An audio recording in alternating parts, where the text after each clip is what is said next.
Bueno, hay un grupo de cambios que se percibe que van en varias direcciones, ¿no? Entonces hay la cuestión de la flexibilización del porte de armas, la cuestión de la modificación de la jerarquía del Departamento de Demarcación de Tierras Indígenas. Hay una desorganización del Ministerio de Medio Ambiente, como pasó la Secretaría de la Mujer también pasa por un desmantelamiento, ¿no? Pero todavía no se desmantelaron los programas. Los programas, por ejemplo, el programa LGBT sigue intacto y no sabemos hasta qué punto esto va a cambiar o si va a cambiar. Entonces ahí uno no logra tener un pulso de todo que está pasando porque, como le dije, estamos con un gobierno sin plan, áreas sectoriales sem plano de desenvolvimento para suas áreas. Não temos nada sobre a economia, as inversões, a política de emprego, a política de formação. Não temos uma claridade de como isto vai ser feito. E temos várias medidas que estão sendo tomadas e que têm um impacto muito grande, como é a medida de eliminação de 30% de financiamento da educação em todos os seus níveis. Então, sabemos que como vamos fazer uma política de formação e de mão de obra para incentivar o emprego se a educação está sendo afetada desta maneira? Então, todas estas medidas têm um âmbito de influência muito forte, não? Pero estão sendo tomadas e claro, impactam em uma diversidade enorme de segmentos.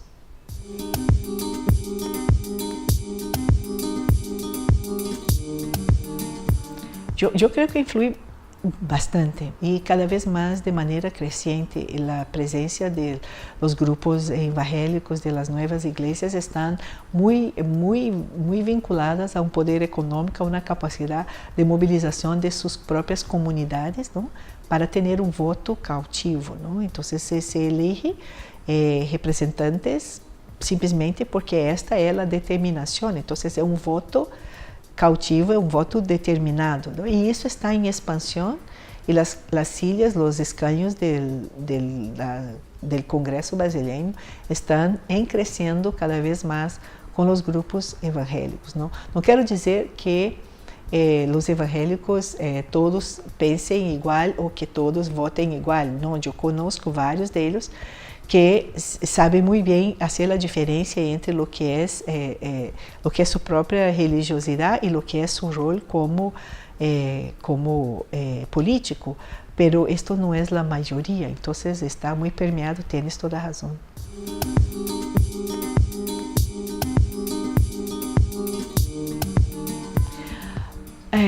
Bueno, todos sabem da história de Bolsonaro, é um político que está no Congresso por mais de 20 anos. E houve um momento muito específico que Bolsonaro se dirigiu a uma deputada que ha sido muito ativa em várias leis, incluso foi ministra também, e na promulgação de várias leis de proteção da mulher contra a violência. E ele então se dirige a ela e diz algo como: "Tu eres tão feia que nem sequer amerita que seja violada", como algo assim. Então, isto quedou muito forte na cabeça da população. E durante sua campanha havia comentários sempre bastante misóginos ou inconvenientes em relação a gênero, sexo frágil, coisas assim. Dijo em algum momento que ele tinha 4 filhos e a quinta, que é uma muchacha, foi porque ele se debilitou. Então, se teve uma mulher. Então, houve, claro, e não foi anedótico, o movimento era concreto, porque sabemos que a vinculação de Bolsonaro nunca seria com programas de inclusão, com programas de expansão de desenvolvimento, com programas que miraram os mais vulnerabilizados. Assim, não é seu programa, não é seu programa de agendas políticas de seu partido, não é. Então, respeitemos isso também. Todos sabiam que não seria assim.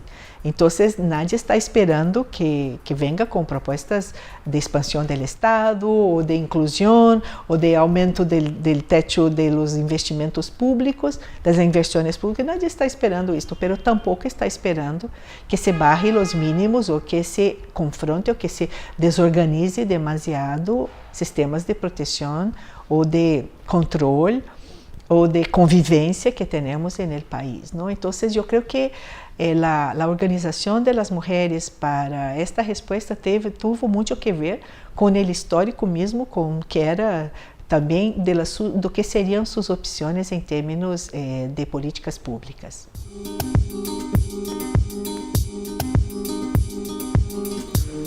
Mira, ayer escuché debate de vários pesquisadores, investigadores sobre a questão do emprego e da renda.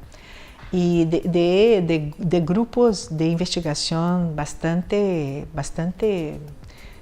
centro, e todos eles muito preocupados. Já vou expressar opinião que nem sequer é minha, dizendo que a crise que está, os níveis de desemprego que são os maiores da história do Brasil nos últimos, não sei, 20 anos talvez, o nível do setor informal que está chegando já a 40%, significa 50 milhões de pessoas no setor informal hoje.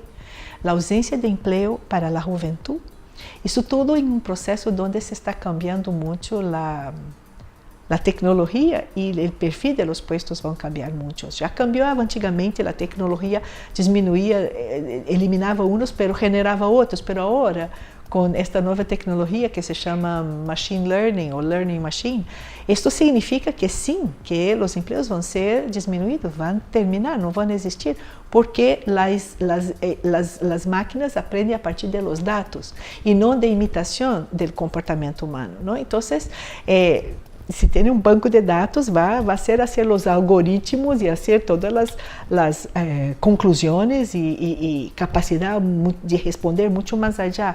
E não há nenhuma resposta hoje em Brasil que pueda posicionar-nos. E posicionar estes jovens que não estão empregados, estas pessoas que estão desempregadas, que nem sequer são contabilizadas entre os desempregados, porque se chamam desempregados por desalento, já não buscam mais emprego, já tentaram tanto que não buscam mais, mas gostariam de emplear-se, mas não são contabilizados. São 4 milhões de pessoas no Brasil. Ou seja, ayer escutei isso destes especialistas que creem que se viene um choque positivo de inversión para generar puestos de trabajo, para mejorar nuestra productividad, mejorar nuestra competitividad, asimilar nuevas tecnologías, generar empleos de calidad, minimamente 5 años para recuperar lo que esa situación que tenemos hoy. Eso decían ellos. Entonces yo veo con muchísima preocupación porque podemos estar desfasándonos en un momento histórico global muy inconveniente, ¿no? De estarmos fuera de este proceso y de esta vinculación con los acontecimientos internacionales por insuficiencia de respuestas que tenemos a nivel nacional.